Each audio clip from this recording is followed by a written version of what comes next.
He hadn't touched a woman in 11 years, and now the first one to stumble into his arms was nearly broken. Samuel Riker didn't expect much from life anymore.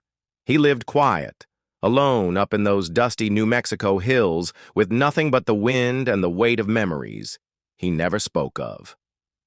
He had a shack, a rifle, and regrets older than the oaks around him. But that day, everything shifted.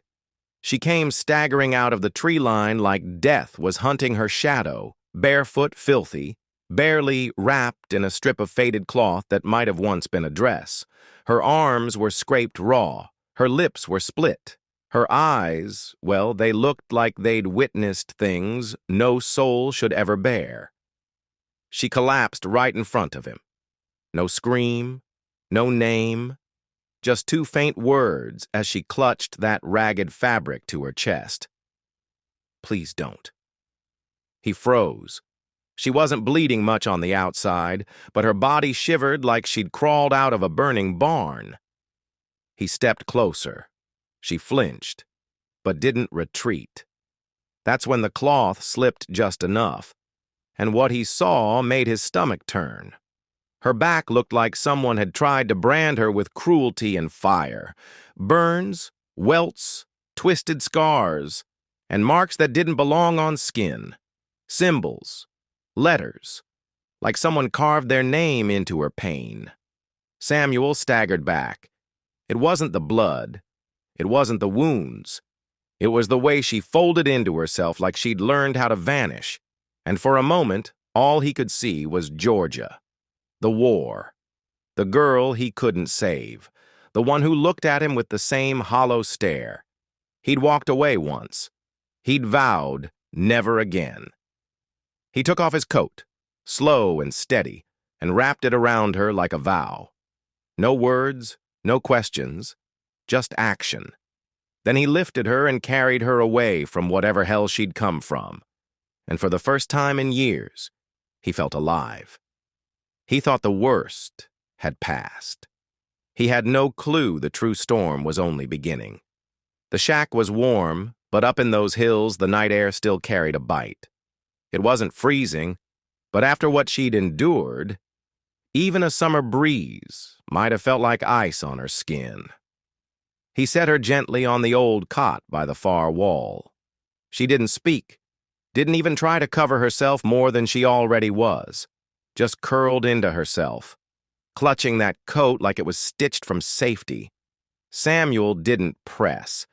He didn't want to scare her, and truth be told, he wouldn't have known where to start. So he did what men like him do when words are too heavy. He built a fire in the stove, not because it was cold, but because the sound of crackling gave the room a heartbeat. She barely moved. Her eyes swept the shack like she expected someone to burst through the door. Every noise outside made her twitch. Even the wind tapping the shutters seemed to rattle her bones. Samuel made coffee. It was bitter, strong, older than it should have been, but it gave his hands a task. He sat at the table, watching the fire, sneaking glances her way now and then, still breathing, still silent.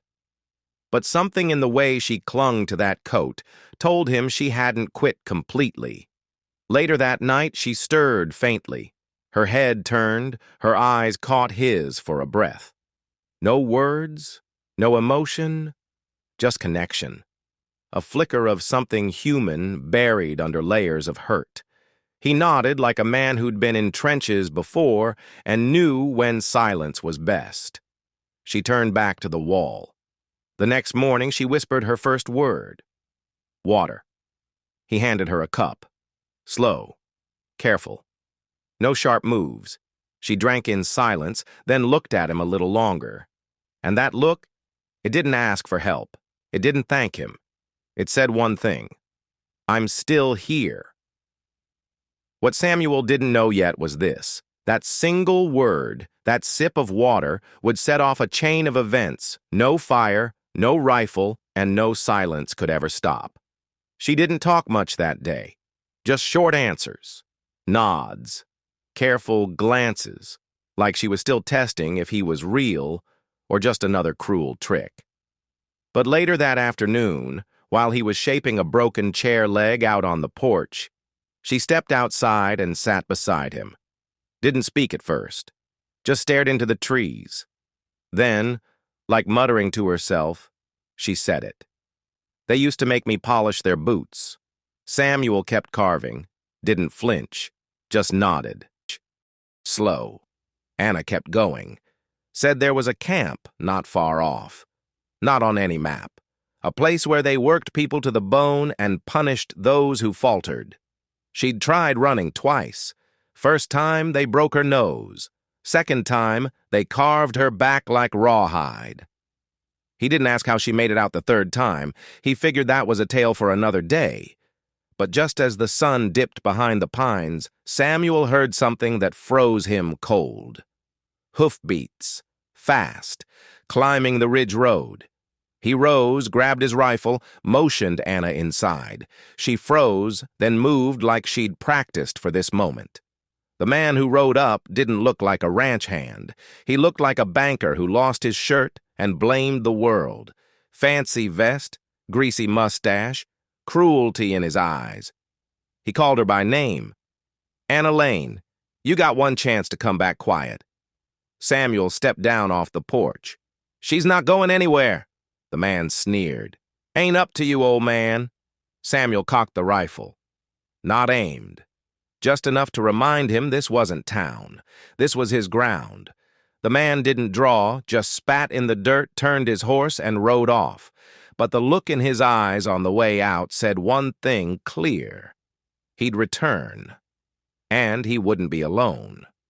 Samuel didn't speak for a long while, just sat there, rifle across his knees, staring at the trees. Later that night, he wrote a note to an old friend who carried a badge, just in case. "If you're still hearing this, I'd say you're like Samuel. You want to know what comes next. And trust me, you'll want to be around. So if you haven't yet, now's a good time to hit that subscribe button because the real fight hadn't even begun."